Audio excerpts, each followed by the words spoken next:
আমরা বড় ভাগ্যবান, পরম সৌভাগ্যবান। আল্লাহ দরবারে আমার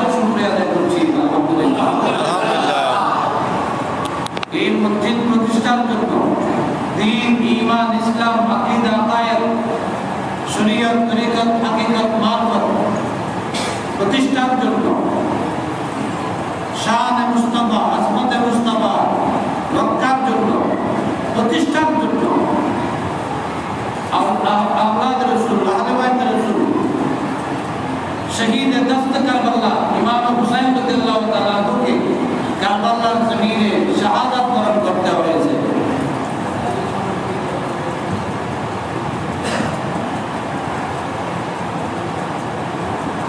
আমি আজকে জুমার দিন আমার মসজিদে যে মসজিদে আমি জুমা পড়াই ওই মসজিদেও আমি এই বিষয়ে আলোচনা করছি। উলামায়ে কেরামের জবানে আপনারা শুনেছেন কারবালার জমিন এটা মদিনায়ে মুনাওয়ারা থেকে অনেক দূরে।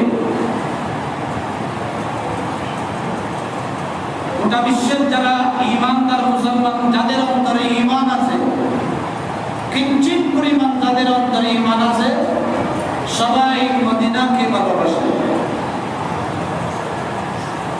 ঠিক না? মদিনাকে ভালোবাসে না এমন কেউ আছে? মদিনাকে সবাই ভালোবাসে। যার অন্তরে ঈমান আছে, যার অন্তরে রাসূলের ভালোবাসা আছে, সবাই মদিনাকে ভালোবাসে। মদিনাকে ভালোবাসবে না কেন? মদিনা তো ভালোবাসার স্থান। মদিনার অপর নাম মুহাব্বত, মদিনার অপর নাম ঈমান। যার অন্তরে মদিনা নাই, তার অন্তরে ঈমান নাই। ভালোবাসা কিসের নাম? ভালোবাসা কিসের নাম? সারা রাত মোবাইল কানে দিয়ে কথা বলার নাম ভালোবাসা? ভালোবাসা কিসের নাম? বন্ধু বান্ধবকে নিয়ে রেস্টুরেন্টে গিয়ে হোটেলে গিয়ে নাস্তা করার নাম? ভালোবাসা কিসের নাম? বন্ধু বান্ধবীকে নিয়ে ওই যে সি বিচে গিয়ে, পার্কিংসরে গিয়ে, কক্সবাজারে গিয়ে আনন্দ ফুর্তি করার নাম ভালোবাসা? পৃথিবীর জমিনে দৃষ্টান্ত স্থাপন করেছেন সাইয়েদনা ইমাম আলী মাকাম হুসাইন রাদিয়াল্লাহু তাআলা। ভালোবাসা কাকে বলে? দেখো, আমি হুসাইন রাদিয়াল্লাহু তাআলা শত বাধা অতিক্রম করে কারবালার জমিনে সপরিবারে যার কুরবানি দিয়ে যাচ্ছি, এটার নাম আসল ভালোবাসা। শুধু মুখে বলার নাম ভালোবাসা নয়। ভালোবাসি ভালোবাসি মুখে বলার নাম ভালোবাসা নয়। ভালোবাসা এত সস্তা জিনিস নয়, যার তার সাথে ভালোবাসা করাও যায় না। আর প্রত্যেকে ভালোবাসা মূল্য দিতে জানে না, মর্যাদা বুঝে না। এ কারণে আল্লাহ যার তার সাথে ভালোবাসা করে নাই, আল্লাহর সাথেও যারা বন্ধুত্ব করেছেন তাদের ইতিহাস দেখুন, তাদের জীবনে দেখুন, সবাই ভালোবাসার দাবি করে, কিন্তু বাস্তব ভালোবাসা নয়। সত্যিকার ভালোবাসা কাকে বলে সেটা দেখিয়ে দিয়েছেন ইমাম হুসাইন রাদিয়াল্লাহু তাআলা কারবালার জমিনে। ভালোবাসা মুখে বলার নাম নয়। আমার ভাইয়েরা না ধরে मोहब्बत का दावा आसा ही करीना, मगर आप मुश्किल के उल्फत में मरना। हुसैन की बिन हैदर के मानिंद यारो, हुसैन की बिन हैदर के मानिंद यारो, मोहब्बत में सरे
বিদ্যুৎ গাড়িয়া নিয়ে রাখন করে, গরম দিয়ে রাখন করে, ফ্যাট ফুলিতে ফুলিতে ফ্যাট ধোঁয়া দিয়ে রাখন করে।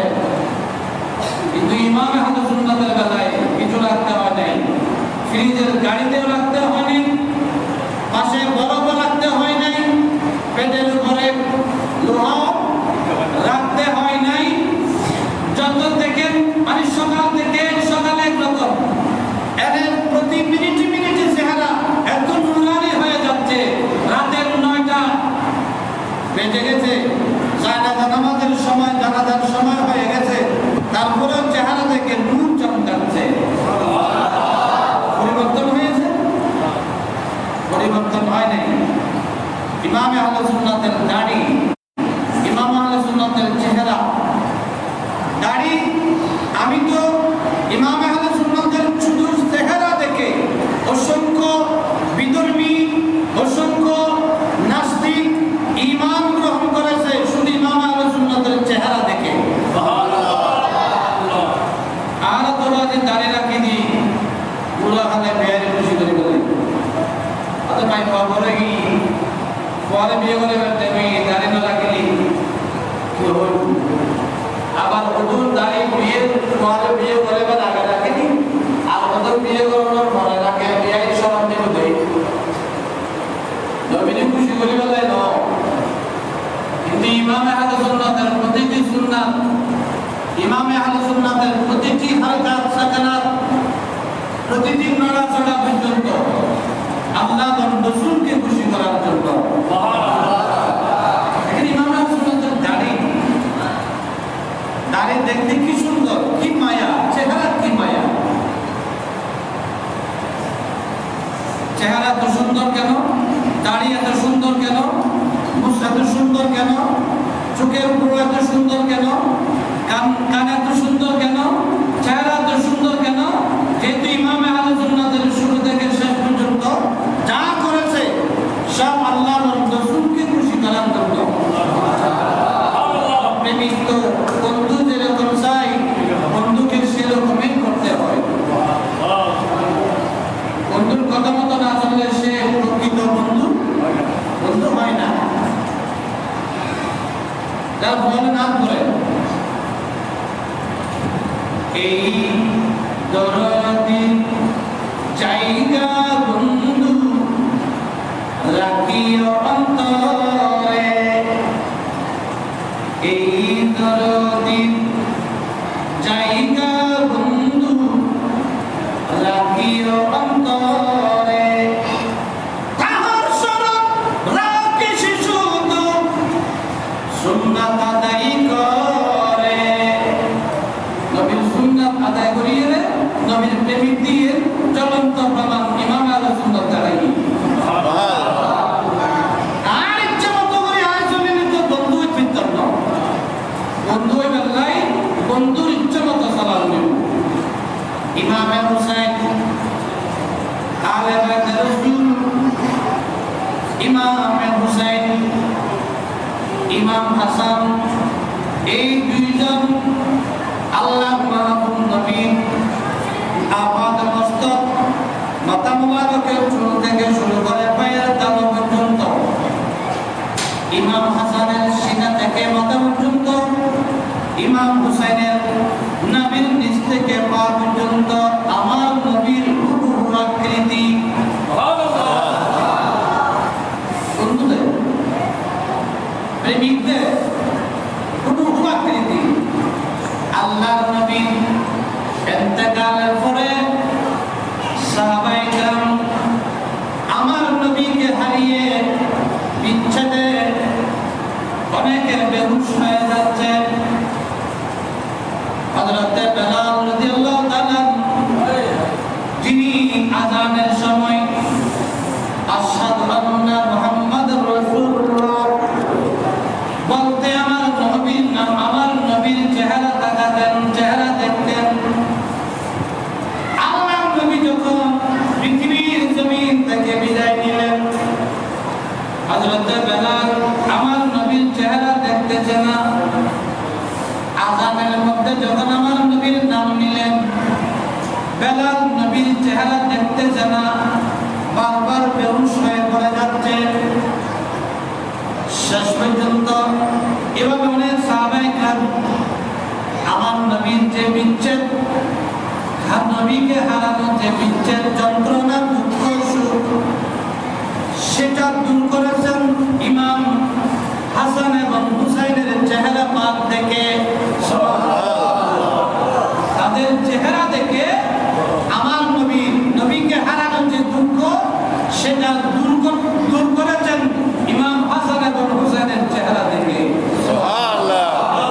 কারণ তাদের চেহারায় আমার নবীর নুরানি চিত্র আকৃতি আল্লাহ ইমাম হাসান এবং হুসাইনকে দান করেছেন। এই ইমাম হাসান এবং হুসাইন রাদিয়াল্লাহু তাআলা ইমাম হাসানকে বিষ পান করিয়ে শাহাদাত বরণ করতে হয়েছে। ইমাম হাসানকে একবার নয়, ইমাম হাসানকে যিনি বিষের কারণে ইমাম হাসান শাহাদাত বরণ করেছেন, এর আগে আরো 5 বার বিষ পান করেছেন ইমাম হাসান। মোট 6 বার।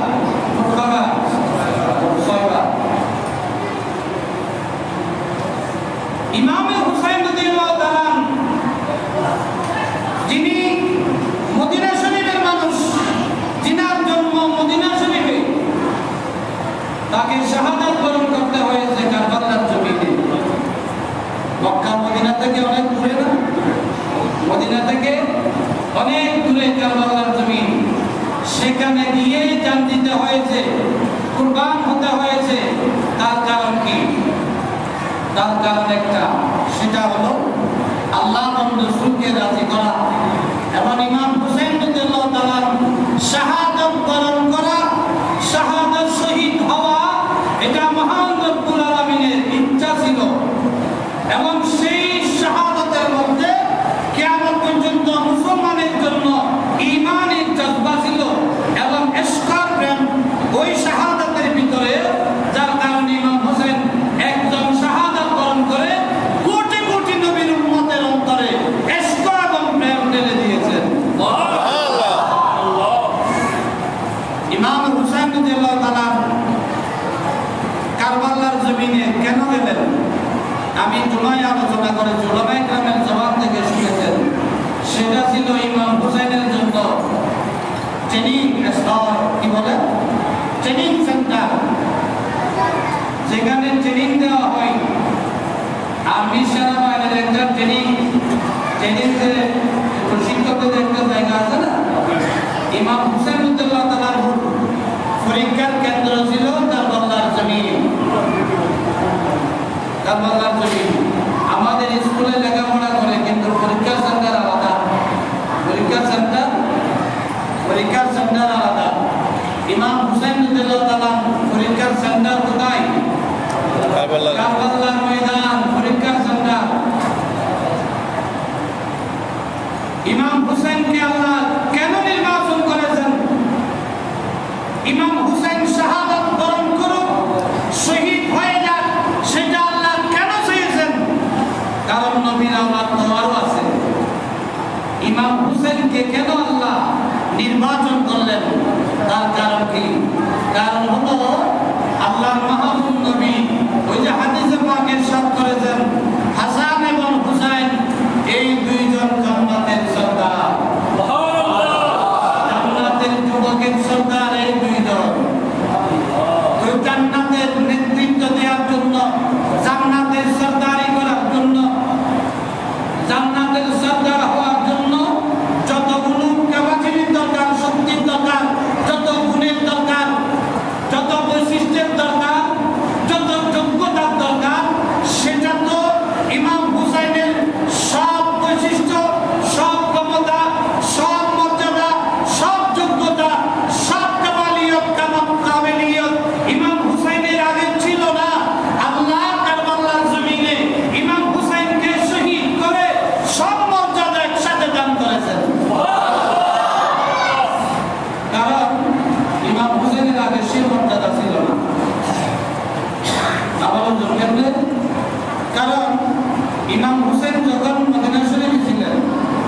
তখন ইমাম হোসেন গাজীও ছিলেন না, শহীদও ছিলেন না। ইমাম হোসেন যখন মদিনা ছিলেন তখন ইমাম হোসেন আনসারও ছিলেন না, মুহাজিরও ছিলেন না। ইমাম হোসেন মুসাফিরও ছিলেন না। হ্যাঁ, ইমাম হোসেন মুসাফিরও ছিলেন না, গাজীও ছিলেন না, শহীদও ছিলেন না। তো জান্নাতে যারা যাবে, বেহেশতে যারা যাবে, সবাই তো এক ধরনের মানুষ না। যারা জান্নাতে যাবে সেখানে অনেকে শহীদ থাকবে।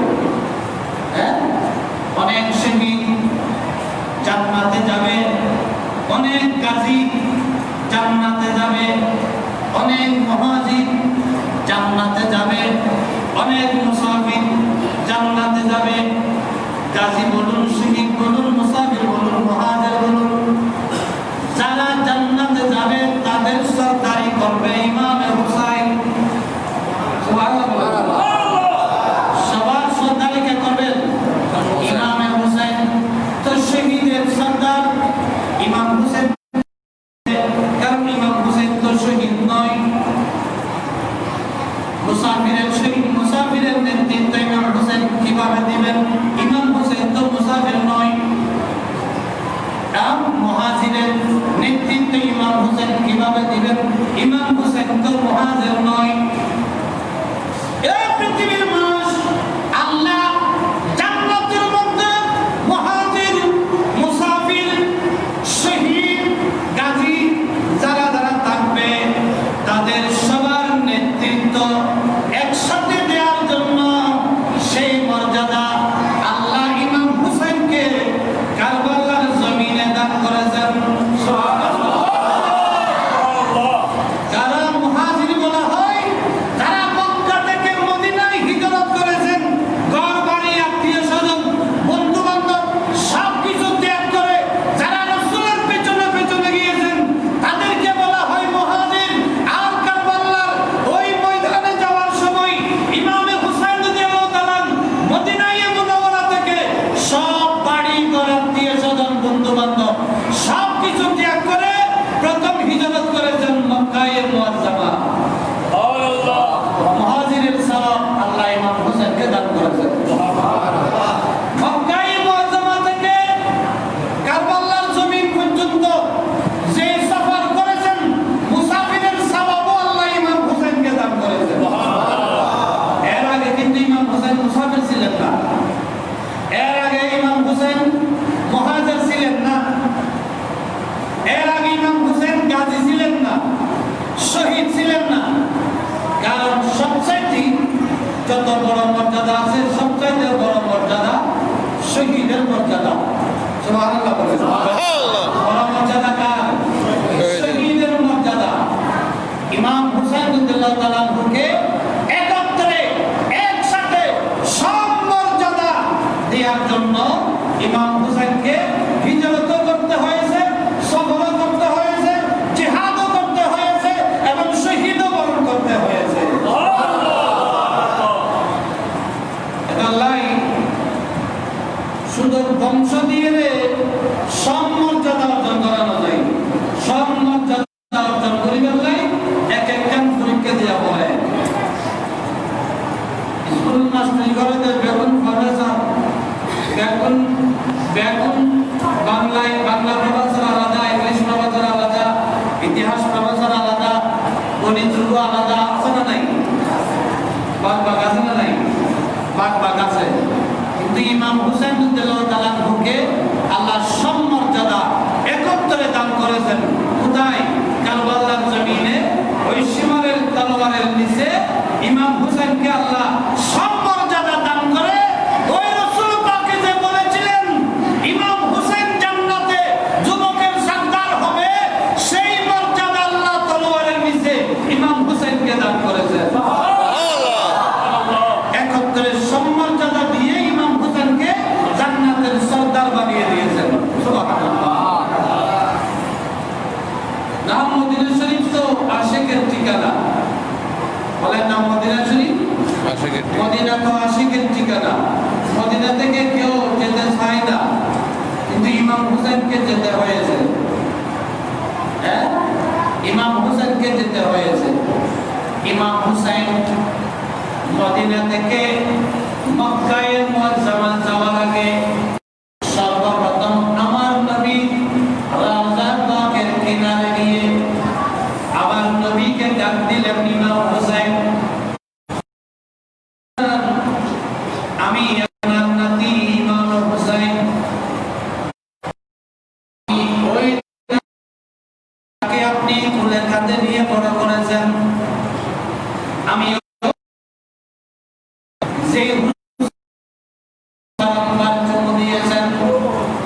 আমি ওই হুসাইন যাকে আপনার সিনার উপরে রেখে আদর করেছেন, আমি ওই হুসাইন যে মদিনার গলি গলিতে দৌড়াদৌড়ি করেছে, ইমাম হুসাইনের দামের গোটা জমিনে পড়েছে মদিনার জমিনে, আমি ওই হুসাইন মদিনার ধুলোবালি যে হুসাইনের গায়ে লেগেছে, আমি ওই হুসাইন যে হুসাইনের নূরানি খুশবু মদিনার বাতাসের সাথে মিশ্রিত হয়ে গোটা বিশ্ব ভ্রমণ করেছে।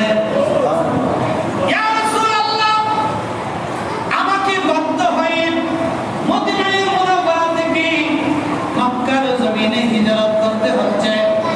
ইয়া রাসূলুল্লাহ, আমি ওই হুসাইন যার কান্না আপনি সহ্য করতে পারেন নাই, যার চোখের পানি আপনি সহ্য করতে পারেন নাই, যার কান্না আপনি সহ্য করতে পারেন নাই, ওই হুসাইনকে মদিনা ত্যাগ করতে হচ্ছে। এইভাবে কান্না করতে করতে করতে করতে হঠাৎ করে আল্লাহর নবী ইমাম হুসাইনকে দেখা দিলেন। ইমাম হুসাইনকে দেখা দিলেন। ইমাম হুসাইনের মাথা মোবারকে হাত বুলিয়ে নবী দোয়া করে দিলেন, হে হুসাইন, চিন্তা করো না, আমি তো তোমার পাশে আছি, তোমার সাথে আছি। হে হুসাইন, মহান রব্বুল আলামিনের যেটা নির্দেশ সেটাকে মেনে নিতে হবে, সেটাকে সেই নির্দেশের সামনে মাথা ঝুঁকাতে হবে, মাথা নিচু করতে হবে। হে হুসাইন, তুমি যেখানে যাও না কেন এটা মনে রেখো, আমি নবী তোমার সাথে আছি। তুমি যেখানে থাকো, যেখানে যাও, যে অবস্থায় থাকো, আমি তোমার সাথে আছি। বলে বলে বলো নবীর সাথে আছে কিনা? ইমাম হুসাইনের সাথে নবী ছিলেন কিনা? ইমাম হুসাইন জুমার দিন মুহররমুল হারামের 10 তারিখ দুপুরে সূর্য পশ্চিম দিকে হেলে পড়ার পরে, জলে পড়ার পরে ইমাম হুসেন শাহাদাত বরণ করবেন। এর আগে জুমার রাত ইমাম হুসেন করে বসে বসে ইবাদত করতেছেন, জিকির করতেছেন, নফল নামাজ পড়তেছেন। হঠাৎ করে ইমাম হুসাইনের চোখে তন্দ্রা ভাব এসে গেল। তন্দ্রা ভাব জিমেদি তন্দ্রা ভাব এসে গেল। ইমাম হুসাইনের চোখে হঠাৎ হালকা নিদ্রা এসে গেল। ওইদিকে মদিনার নবী মদিনায় মুনাওয়ারা থেকে ইমাম হুসাইনের পাশে চলে আসলেন। আমার নবী ইমাম হুসাইনের মাথায় হাত বুলিয়ে বললেন, এ হুসাইন, সময় একেবারে কমে আছে, কমিয়ে আছে, সময় একেবারে কম, অর্থাৎ বেশি সময় নেই। আগামীকালকে তুমি আমার সাথে সাক্ষাৎ করতে পারবে। এ হুসাইন, আমি তোমার জন্য হাউজে কাউসারের পানি নিয়ে অপেক্ষা করব।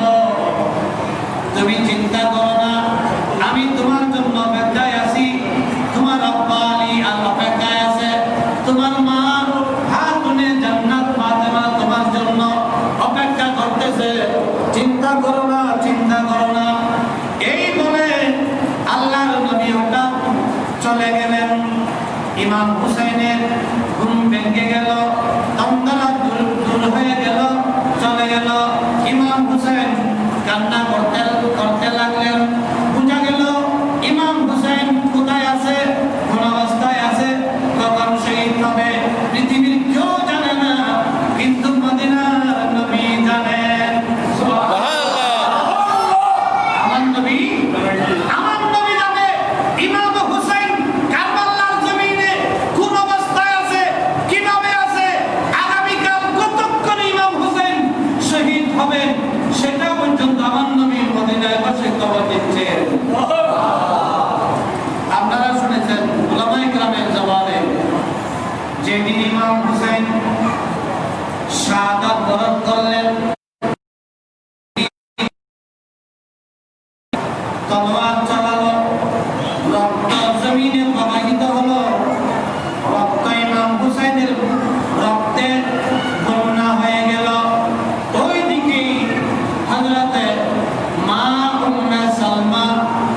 রাদিয়াল্লাহু তাআলা আনহা বলেন, আমি স্বপ্নে দেখলাম রাসূল পাক সাল্লাল্লাহু আলাইহি ওয়াসাল্লামকে। আমি স্বপ্নে দেখলাম এই আল্লাহর মাহবুব নবীর হাতে একটা শিশি ছিল, বোতল ছিল। ওই বোতলে আমি রক্ত দেখতে পেলাম। আমি স্বপ্ন যুগে আল্লাহর নবীকে জিজ্ঞাসা করলাম, ইয়া রাসূলুল্লাহ, আপনার এই অবস্থা কেন? আপনার শরীরে ধুলাবালি, আপনার গাড়ি মোবারকে ধুলাবালি কেন? আপনার হাতে এগুলা কি? আল্লাহর নবী বলেন, হে উম্মে সালমা, আজকে ইমাম হুসাইনকে কারবালার জমিনে শহীদ করে দেয়া হয়েছে। এই উম্মে সালমা, আমি আজকে সারা দিন কারবালার জমিনে ছিলাম। আমি ইমাম হুসাইনের রক্ত এই বোতলের মধ্যে, এই শিশির মধ্যে আমি জমা করে রেখেছি। এই রক্ত আমি ইমাম হুসাইনের এই রক্ত আমি নবী মহান রব্বুল আলামিনের দরবারে পেশ করব। ইমাম হুসাইনের রক্ত কারবালার জমিনে প্রবাহিত হয়েছে। এটা মনে করবেন না কারবালার জমিনে ইমাম হুসাইনের রক্ত শুষে নিয়েছে, খেয়ে ফেলেছে। এটা মনে করবেন না। ইমাম হুসাইনের রক্ত কিন্তু আল্লাহর মাহবুব নবী আল্লাহর দরবারে পেশ করার জন্য রেখে দিয়েছেন। এই কারণে কিয়ামতের দিন ইমাম হুসাইন রাদিয়াল্লাহু তাআলা আনহুর এক একটা রক্তের ফোঁটার বদৌলতে লক্ষ লক্ষ গুনাহগার উম্মতকে আল্লাহ নাজাত দান করবে। আপনারা শুনেছেন, আমি আজকে মসজিদে বলেছি, ইমাম হুসাইন রাদিয়াল্লাহু তাআলা কারবালার জমিনে তলোয়ারের নিচে যখন নামাজ ফরজ নয়, যখন নামাজ পড়ার দরকার নেই, যখন নামাজ পড়ার হুঁশ থাকে না, যখন নামাজের প্রয়োজন নয়, এই মুসিবতের সময়ও ইমাম হুসাইন রাদিয়াল্লাহু তাআলা সীমাকে বলতেছে, এই সীমা, তোমার উদ্দেশ্য কি? বলে, আপনাকে শহীদ করা আমার উদ্দেশ্য। আমাকে শহীদ করে দিবে? হ্যাঁ, শহীদ করে দেব, শহীদ করে দেব। তাইলে ঠিক আছে, আমাকে 2 রাকাত নামাজ পড়ার সুযোগ দাও। কয় রাকাত? 2 রাকাত নামাজ পড়ার সুযোগ দাও। কেন? ইমাম হুসাইন রাদিয়াল্লাহু তাআলা নামাজ পড়ার জন্য কেন বলেছেন? কারণ ইমাম হুসাইন প্রেম করেছেন কার সাথে? এটা কথা কি? ইমাম হুসাইন সম্পর্ক কার সাথে? আল্লাহর সাথে। ইমাম হুসাইনের প্রেমিককে? ইমাম হুসাইনের বন্ধুকে? ইমাম হুসাইন ওই জাত পাকের সাথে বন্ধুত্ব করেছেন। সেই জাত পাক বান্দার কাছে থাকে, বান্দার নিকটে থাকে। কখন নিকটে থাকে? রাসূল পাক সাল্লাল্লাহু আলাইহি ওয়াসাল্লাম হাদিসে পাকের মধ্যে বলেছেন, আস-সাজিদু ইয়াসজুদু বাইনা কাদামাইর রহমান। আল্লাহ বান্দা যখন নামাজের সিজদা করে, বলেন কি? সিজদা করে। বান্দা যখন নামাজের সিজদায় যায়, বান্দা যখন সিজদায় পড়ে, বান্দা যখন সিজদা দেয়, কোথায় দেয়? আত্মসা জানে মসজিদে, পৃথিবীর যে প্রান্তে ঈমানদার নামাজে সিজদা করুক না কেন, আমার নবী বলেন, সিজদা তুমি দিয়েছো তোমাদের মসজিদে, তোমাদের ঘরে, সিজদা দিয়েছো তোমাদের মসজিদে, তোমাদের ঘরে, কিন্তু আমি নবী বলছি, সিজদা তোমাদের মসজিদে দিয়েছো ঠিক, কিন্তু তোমাদের কপাল লেগেছে কোথায়? মহান রব্বুল আলামিনের কুদরতের 2 কদমের মাঝখানে।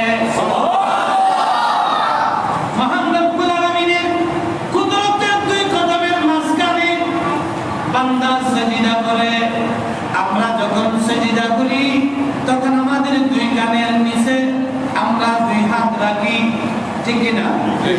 আমরা 2 হাত রাখি, 2 হাতের মাঝখানে আমাদের নাক কপাল লাগে, আমরা সিজদা করি। আল্লাহ, আমার নবী বলেন, বান্দা তোমরা যখন আল্লাহু আকবার বলে নামাজের সিজদায় যাও, তখন তোমাদের নাক কপাল লাগার আগে, জমিনে লাগার আগে মহান রব্বুল আলামিনের 2টা কদম তোমাদের নাক কপাল, তোমাদের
নাকি ওটা দিও রূহ কব্জ করে কে? হযরত সাইয়েদনা আজরাইল আলাইহিস সালাম রূহ কব্জ করে। তো ইমাম হুসাইন রাদিয়াল্লাহু তাআলা ইনি আল্লাহর এত বড় প্রেমিক ছিলেন, এত বড় বন্ধু ছিলেন, আর ইমাম হুসাইনের রূহ কব্জ করার জন্য আল্লাহ আজরাইলকে নির্দেশ দেন নাই। এটা মনে রাখবেন, ইমাম হুসাইনের রূহ হযরত আজরাইল আলাইহিস সালাম কব্জ করেন নাই। এমন কিছু মানুষ আছে যাদের রূহ আজরাইল আলাইহিস সালাম কব্জ করে না, বরং রূহ কব্জ করার দায়িত্ব মহান রব্বুল আলামিন নিজের হাতে রাখেন। সুবহানাল্লাহ। কারবালার জমিনে ইমাম হুসাইন রাদিয়াল্লাহু তাআলা উনি শাহাদাত বরণ করেছেন। ওনার রূহ আজরাইল আলাইহিস সালামের হাতে সুপর্দ করেন নাই, ওনার রূহ কব্জ করেছেন আল্লাহ নিজেই নিজের কুদরতের হাতে। সুবহানাল্লাহ। আল্লামা হযরতে আব্দুর রহমান ইবনে আব্দুস সালাম সাফুরি রাহমাতুল্লাহ আলাইহি নুজহাতুল মাজালিস কিতাবের মধ্যে বলেন, হযরতে সাইয়েদনা ইমাম মাওলা আলী শেরে খুদা রাদিয়াল্লাহু তাআলা উনার রূহ মহান রব্বুল আলামিন নিজের কুদরতের হাতে কব্জ করেছেন। হযরতে আলী রাদিয়াল্লাহু তাআলা রূহ আল্লাহ নিজেই কব্জ করেছেন, আর ইমাম হুসাইনের রূহ আল্লাহ নিজে কব্জ করেছেন। এই কারণে ইমাম হুসাইন রাদিয়াল্লাহু তাআলা কারবালার জমিনে যে সিজদা দিয়েছেন, ওই সিজদার মূল্য কত, ওই সিজদার দাম কত পৃথিবীর কোন মানুষ দিতে পারবে? ইমাম হুসাইনের একটা সিজদার মূল্য পৃথিবীর কেউ দিতে পারবে? সেই ক্ষমতা কারো কাছে নেই, দুনিয়ার কোন শক্তির কাছে নেই, কোন রাজা বাদশা মন্ত্রী মিনিস্টার কারো কাছে নাই। এমনকি গোটা দুনিয়ার ইমাম হুসাইনের শাহাদাতের পর থেকে মানব জাতি আসবে, সব মানব জাতির চিন্তা যদি এক পাল্লায় রাখা হয়, অপর পাল্লায় যদি ইমাম হুসাইনের কারবালার জমিনের একটা সিজদা রাখা হয়, ইমাম হুসাইনের সিজদার পাল্লা ভারী হবে। আমরা জানি উলামায়ে কেরামের জবানে আপনারা শুনেছেন, খানায়ে কাবা মক্কায়ে মুআজ্জামা পৃথিবীর জমিনে যত আল্লাহর ঘর আছে সবচাইতে দামি ঘর, সবচাইতে বড় ঘর, শ্রেষ্ঠ ঘর আল্লাহর ঘর খানায়ে কাবা। ঠিক কিনা? সন্দেহ আছে? পৃথিবীর জমিনে এমন কিছু জায়গা আছে সবচাইতে বেশি দামি, এমন কিছু ঘর আছে যে ঘর সবচাইতে বেশি দামি, এমন কিছু মানুষ আছে যে মানুষ সবচাইতে বেশি দামি, এমন মানুষের কিছু নামাজের সিজদা আছে, কোরআন তেলাওয়াত আছে যে তেলাওয়াত সবচাইতে বেশি দামি, যে সিজদা সবচাইতে বেশি দামি।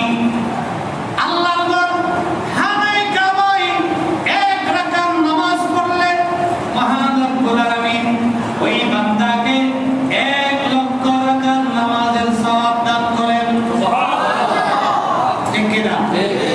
1 লক্ষ রাকাত নামাজের সওয়াব দান করেন যদি নামাজ আল্লাহর ঘরে পড়তে পারেন, খানায়ে কাবায় পড়তে পারেন। এখান থেকে আপনারা অবশ্যই জানেন, খানায়ে কাবায় যারা নামাজ পড়ে সব মানুষ কিন্তু আমাদের মতো সাধারণ মানুষ নয়। লক্ষ লক্ষ মানুষের মাঝে খানায়ে কাবায় অনেক দরস আছে, অনেক আবদাল আছে, অনেক কুতুব আছে, অনেক পীর দরবেশ আছে, অনেক উলামায়ে কেরাম আছে না নাই? খানায়ে কাবায় যারা নামাজ পড়ে সবাই কি আমার মতো সাধারণ মানুষ? সেখানে ওলি কুতুব আবদাল আছে কিনা? আমার নামাজের মূল্য বেশি নাকি একজন আলেমের মূল্য, নামাজের মূল্য বেশি? আলেমের নামাজের মূল্য যদি বেশি হয় তাহলে ওলির নামাজের মূল্য আরো বেশি হবে।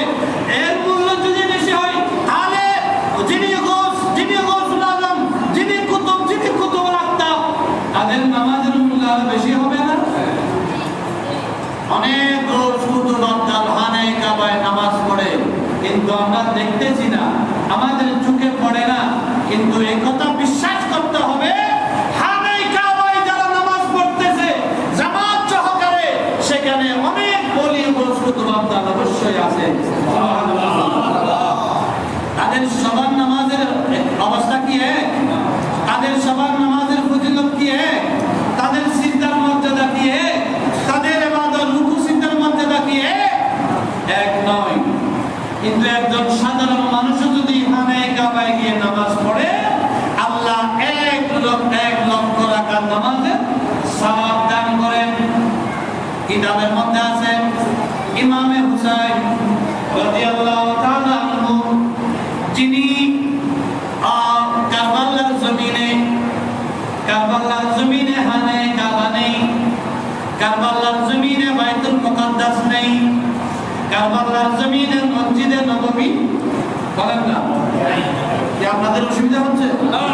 কারবালার জমিনে বাইতুল মুকাদ্দাসও নাই, মসজিদে নববীও নাই, খানায়ে কাবাও নাই। যেখানে নামাজ পড়লে রাকাত নামাজের সওয়াব পাবে, যেখানে নামাজ পড়লে 50,000 রাকাত নামাজের সওয়াব পাবে, ওই ধরনের মসজিদ কিন্তু কারবালার জমিনে নাই। তা সত্ত্বেও ইমামে হুসাইন কারবালার জমিনে ওই সীমানের তলোয়ারের নিচে যে সিজদা দিয়েছেন, সেই এক সিজদার মূল্য কত জানেন? খানায়ে কাবা লক্ষ কোটি নামাজ আদায় করলে যেই মর্যাদা, যেই সওয়াব, যেই বুজুর্গি, যেই ফজিলত অর্জন করতে পারবে না, যেই মর্যাদা লাভ করা যায় না, তার চাইতে ওরা কোটি গুণ বেশি সিজদার মূল্য কারবালার জমিনে ইমাম হুসাইনের সিজদা। কারণ শুধু নেকি বদি পাল্লায় ওজন করা হবে না, নেকি বদি ওজন করা হবে না, মিজানের পাল্লায় নামাজের সিজদাও ওজন করা হবে। নামাজের সিজদা ওজন করা হবে, কার সিজদা কত ভারী, কার সিজদার ওজন কত, কার সিজদা কত ভারী, সেটাও মিজানের পাল্লায় ওজন করা হবে। লক্ষ কোটি উম্মতের সিজদা যদি এক পাল্লায় দেয়া হয়, ইমাম হুসাইনের একটা সিজদার মূল্য হবে না। ইমামে হুসাইন রাদিয়াল্লাহু তাআলা আমার নবীর জন্য, আল্লাহর জন্য, দ্বীন ইসলাম প্রতিষ্ঠার জন্য জান কুরবানি দিয়েছেন। পরিবারকে সপরিবারে কুরবান হয়েছেন, নিজে কুরবান হয়েছেন, নিজের ধন সম্পদ আল্লাহর রাস্তায় কুরবানি দিয়েছেন। কেন? আল্লাহ এবং রাসূলকে খুশি করার জন্য। আপনারা জানেন, আমি বিভিন্ন জায়গায় বলেছি, ওলামায়ে কেরামের জবানে শুনেছেন, ইমামে হুসাইন রাদিয়াল্লাহু তাআলা আনহু, যিনি একেবারে কনিষ্ঠ, একেবারে ছোট শাহজাদা ইমামে আলী মাকাম, যার নাম হযরতে আলী আসগর রাদিয়াল্লাহু তাআলা। কি নাম? আলী আসগর রাদিয়াল্লাহু তাআলা। হযরতে আলী আসগর, ওনার বয়স কত বলেন না? ওনার বয়স কত? ওনার বয়স এক বর্ণনার মধ্যে 6 মাস, আর এক বর্ণনার মধ্যে ওনার জন্ম, হযরত সাইয়েদনা আলী আসগর রাদিয়াল্লাহু তাআলার জন্ম কারবালার জমিনে। সেই তাবুর, ওই তাবুর মধ্যেই ইমাম আলী আসগরের জন্ম হয়েছে। এদিকে আলী আসগর জন্মগ্রহণ করেছেন, ওইদিকে আলী আসগরকে কোলে নিয়ে ইমাম হুসাইন আদর্শবাদ করতেছেন, জমা দিচ্ছেন। এমনকি হযরত সাইয়েদনা আলী আসগরের জন্মের পর দুনিয়ায় শুভাগমনের পরে ডান কানে আযান দিয়েছেন ইমাম হুসাইন রাদিয়াল্লাহু তাআলা, বাম কানে ইকামত দিয়েছেন ইমাম হুসাইন রাদিয়াল্লাহু তাআলা। আযান দেওয়ার পরে আযানের পর যখন খুলে নিয়ে চুমা দিচ্ছেন ইমাম আলী মাকাম, ইমাম আলী আসগরকে যখন চুমা দিচ্ছেন, ঠিক ওই সময়ে ইয়াজিদ বাহিনী আলী আসগরকে লক্ষ্য করে তীর নিক্ষেপ করেছে। ইমাম হুসাইনের কুলে ইমাম আলী আসগর শাহাদাত বরণ করেছেন কুলে। এই দৃশ্য দেখে, এই শাহাদাতের অবস্থা দেখে ইমাম হুসাইনের কুলে চম্পট করতে করতে ইমাম আলী আসগর দুনিয়া থেকে বিদায় নিলেন। ওই ইমাম আলী আসগরের বিদায় নেওয়ার পরে ইমাম আলী মুকাম ইমাম হুসাইনের চোখের পানি রাখতে পারে নাই, কান্না রাখতে পারে নাই। তারপরেও ইমানি শক্তি ছিল ইমাম হুসাইনের। কেমন কেমন ইমান, কেমন ইমান! পাহাড়ের চাইতে আরো বড় ইমান ছিল ইমাম হুসাইনের।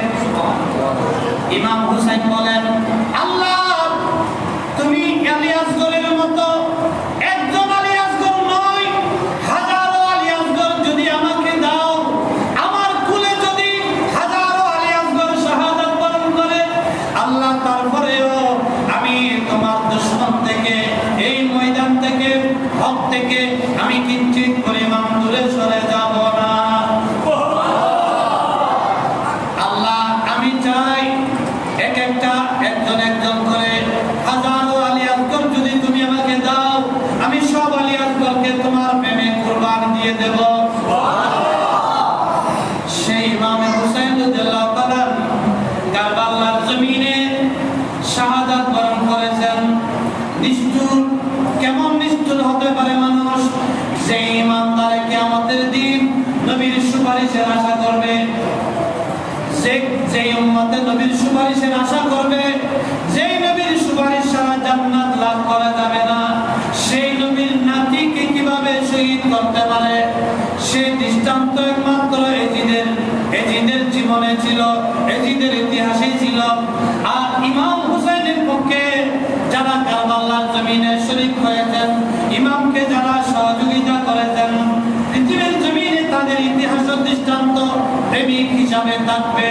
জুড়ে বলুন সুবহানাল্লাহ। আজকে আপনারা ইমাম হুসাইনকে ভালোবেসে যে কারবালার স্মরণে মাহফিলের আয়োজন করেছেন, এইটা কিন্তু মদিনার রেকর্ড হয়ে যাচ্ছে। মদিনা থেকে দেখতেছেন ইমাম হুসাইন রাদিয়াল্লাহু তাআলা প্রেম মহব্বত কার অন্তরে আছে নাই, সেটা আমার নবী জানে কিনা? আমাদের হাসর ইনশাআল্লাহ আমরা আশা করি আমাদের হাসর নসর সাইয়েদনা ইমাম হুসাইনের সাথে এবং ইমাম হুসাইনের সঙ্গীদের সাথে হবে। আল্লাহ কবুল করুন। আমিন। মহব্বত নিয়ে দরুদ পড়ুন। আল্লাহুম্মা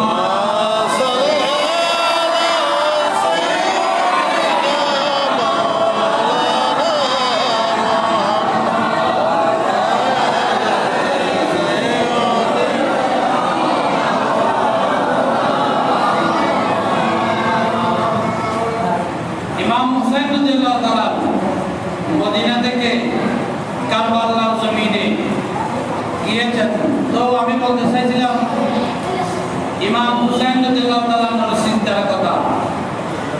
আল্লাহ কিয়ামতের ময়দানে ইমাম হুসাইনকে দেখে ইমাম হুসাইনকে বলবে, আল্লাহ এই ইমাম হুসাইন, হে হুসাইন তুমি আমার জন্য মদিনা ত্যাগ করে মক্কায় গিয়েছো, হিজরত করেছো, তুমি আমার জন্য মক্কা থেকে সফর করে কুফার জমিনে গিয়েছো, সেখানে আমার জন্য জিহাদ করেছো, শাহাদাত বরণ করেছো। এ হুসাইন তুমি কি তলোয়ারের নিচে আমি আল্লাহকে সিজদা করে আমাকে খুশি করে ফেলেছো? এ হুসাইন শাহাদাতের পরে এজিদ বাহিনী তোমার সরফাকে নিয়ে তলোয়ারের আগায় তীরের আগায় নিয়ে কুফার জমিনে, তারা কুফার জমিনে গলি গলিতে ঘোরাঘুরি করেছে। তারপরে তুমি যে আমার জন্য কষ্ট করেছো, এ হুসাইন তুমি বলো আমি আজকে তোমাকে কি দিয়ে খুশি করব? তুমি আজকে যা চাইবে তা তোমাকে আমি দান করব। ইমাম হুসাইন বলে, আল্লাহ তুমি আমার সাথে ওয়াদা করেছো, আমি যা চাইবো তুমি তা আমাকে দিবে। হ্যাঁ, তুমি যা চাইবে তা তোমাকে দেয়া হবে। ইমাম হুসাইন রাদিয়াল্লাহু তাআলা কিয়ামতের দিন আল্লাহকে বলবেন, এই মালিক মাওলা, আমি ইমাম হুসাইন কারবালার জমিনে যে সিজদা দিয়েছি, ওই সিজদা যদি তোমার পছন্দ হয়, ওই সিজদা যদি তোমার নিকট প্রিয় হয়ে যায়, আল্লাহ এই সিজদার কারণে আমি বেশি কিছু চাই না, তোমার মাহবুব নবী সারাটা জীবন যে উম্মতের জন্য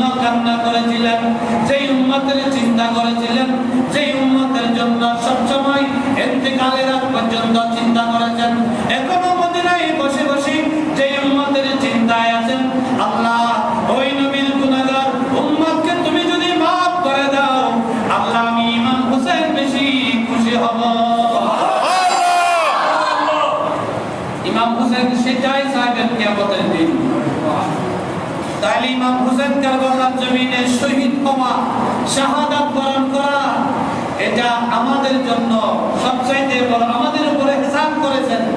কারণ আমরা এত বেশি গুনাহ করেছি, এত বেশি গুনাহ করতেছি, এত বড় গুনাহগার, আমাদের আমলনামা দিয়ে জান্নাত লাভ করা যাবে না।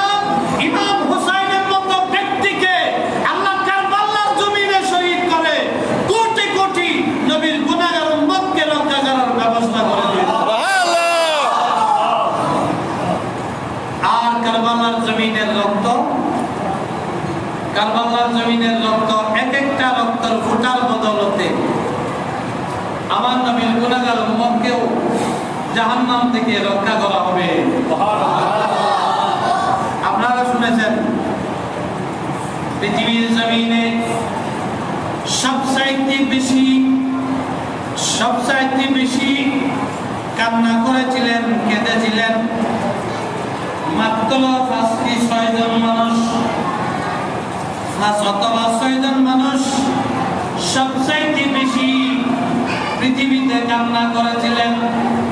তার মধ্যে একজনের নাম হযরতে মা ফাতেমাতুজ জাহরা।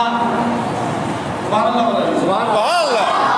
মা ফাতেমাতুজ জাহরা আমার নবীকে হারিয়ে, আমার নবীর বিচ্ছেদে এত বেশি কান্না করেছিলেন। ইমাম আল্লাহর মা নবী দুনিয়া থেকে বিদায় নেওয়ার পর 6 মাস পর্যন্ত, কয় মাস?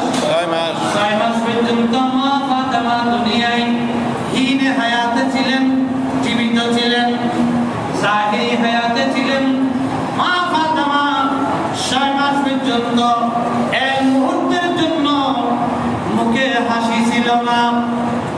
6 মাস পর্যন্ত আমার নবীর জন্য কান্না করেছিলেন। আরেকজনের নাম হযরত ইমাম জাইনুল আবেদিন রাদিয়াল্লাহু তাআলা। সুবহানাল্লাহ। কারবালার জমিনে ইমাম হুসাইন শাহাদাত বরণ করার পরে ইমাম হুসাইনের শাহাদাত দেখে সবচেয়ে বেশি কান্না করেছিলেন হযরত ইমাম জাইনুল আবেদিন রাদিয়াল্লাহু তাআলা। ইমাম জাইনুল আবেদিন উনিকে ইমাম হুসাইনের সেকেন্ড বেটা। ইমাম হুসাইনের 3 বেটার মধ্যে দ্বিতীয় জন হযরত আলী আওসাদ।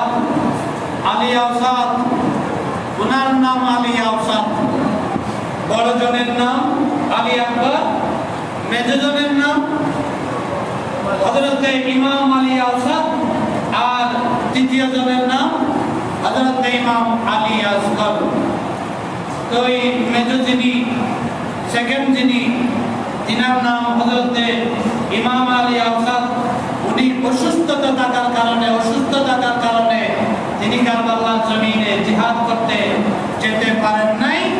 ওনার নাম আলী আওসাদ, কিন্তু ওনাকে আমরা চিনি ইমাম জাইনুল আবেদিন হিসাবে। ইমামে জাইনুল আবেদিন, ওনার নাম জাইনুল আবেদিন কেন হয়েছে? কারণ পৃথিবীর জমিনে ইমামে হুসাইনের শাহাদাতের পর থেকে যত আবেদ, যত বুজুর্গ, যত আবেদ ইবাদত বন্দেগী করেছে, করবে, সবচাইতে বেশি ইবাদত করেছেন হযরত ইমাম জাইনুল আবেদিন রাদিয়াল্লাহু তাআলা। উনি সবচাইতে বেশি ইবাদত করেছেন। এমনকি ওনার জীবনীতে আছে উনি প্রতি রাত 1000 রাকাত নফল নামাজ আদায় করতেন। সুবহানাল্লাহ। 1000 রাকাত,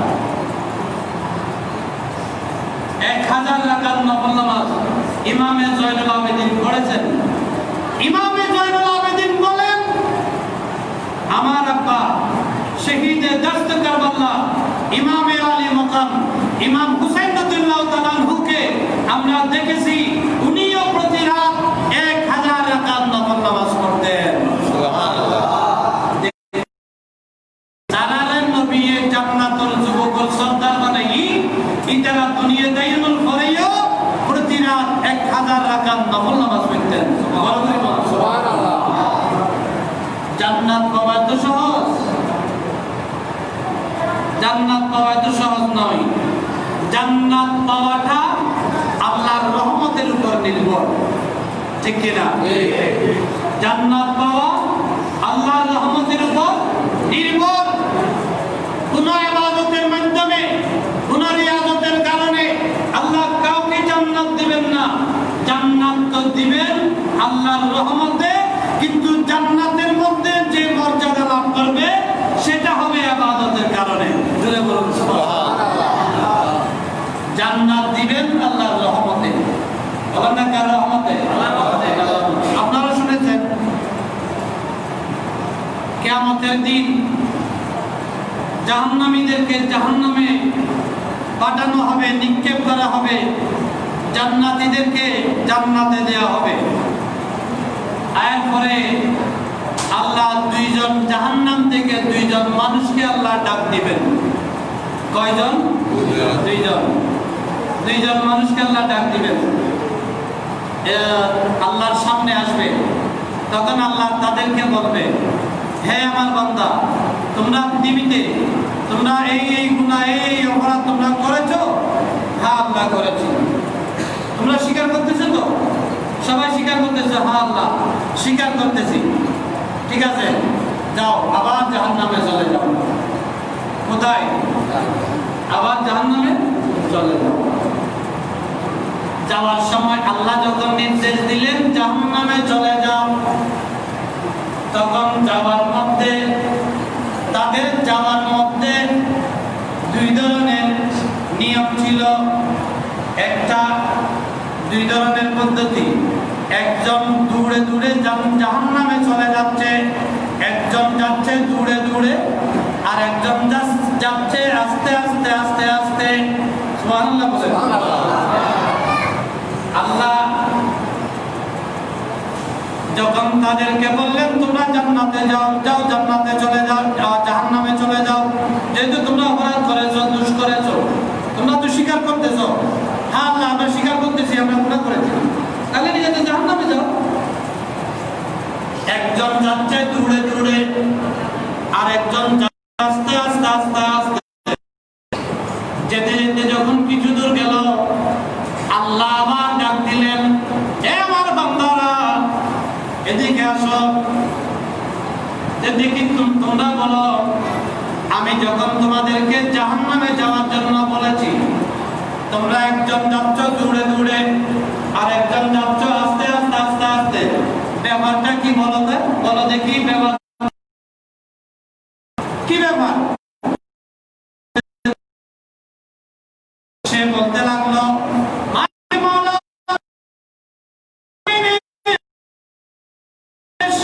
অমান্য করার কারণে, তোমার হুকুম অমান্য করার কারণে আল্লাহ আমরা গুনাহ করেছি, পাপ করেছি। জাহান্নামে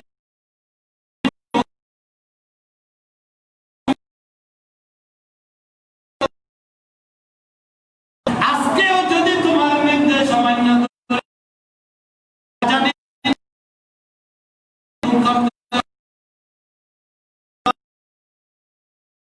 আল্লাহ দুনিয়ায় তোমার নির্দেশ অমান্য করেছি, আজকে কিয়ামতের ময়দানেও কিভাবে তোমার নির্দেশ অমান্য করতে পারি? তোমার নির্দেশ পাওয়া মাত্র দূরে দূরে জাহান্নামে চলে যাচ্ছি। জোরে বলুন সুবহানাল্লাহ। আর যিনি আস্তে আস্তে যাচ্ছেন তাকে ডাকলেন, এ তুমি আস্তে আস্তে কেন যাচ্ছ? তুমি আস্তে আস্তে কেন যাচ্ছ? সে বলতে লাগলো, আল্লাহ তুমি তো অপরাধের কারণে, গুনার কারণে, দোষের কারণে আমাদেরকে জাহান্নামে